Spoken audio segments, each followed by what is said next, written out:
There are reminders of the Rock's military history all around us, and that history is unique, from the Moorish castle via Spanish walls to British World War II fortifications.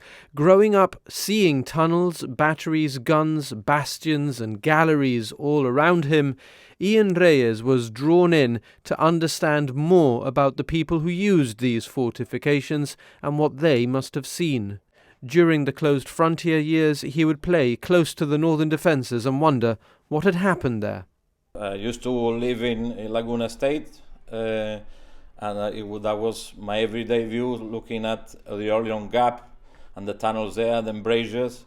Like I said, going to Little Bay and playing football there and looking at the embrasures on the cliff face. And always wondering, why are they there? Who did that? Why? Ian remembers a military journal called After the Battle, which he got a copy of when in Bayside School. It made him realise there was a lot written at the time that's still waiting to be discovered by people today, sparking a lifetime of research. And that was, for me, was an eye-opener, because although now it's dated, it's still relevant, but you had everything dealing with wartime Gibraltar that you normally hear from the elders, that nothing happened, all there in one book.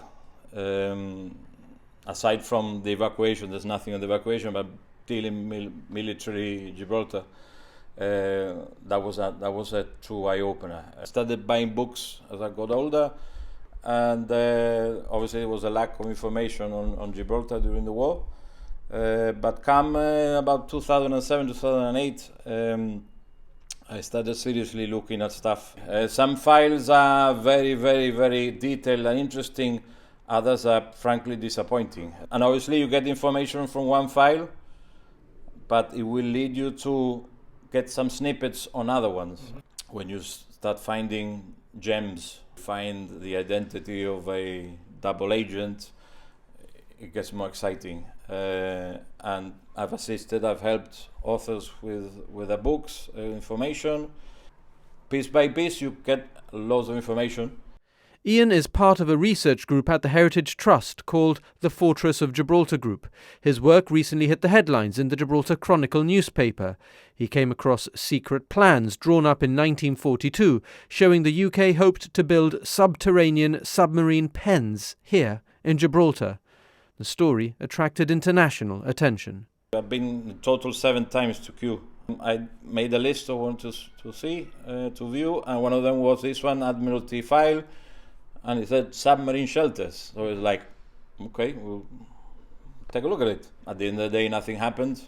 The wartime situation has shifted. The lack of labour in Gibraltar, due to the reduction of the garrison at the end of 1943, did not permit that.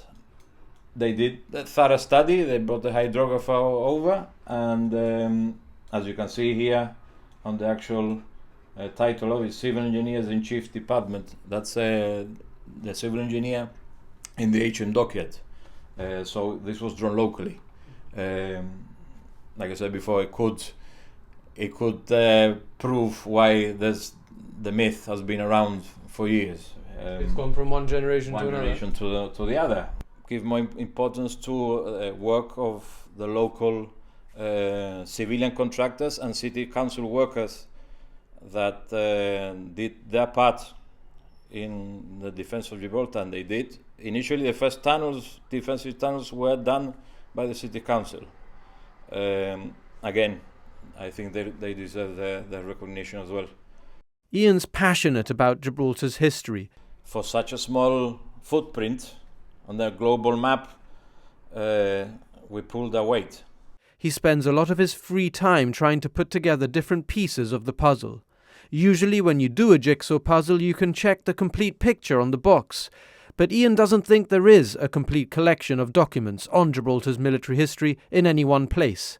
There is no box. And that just makes the puzzle all the more exciting.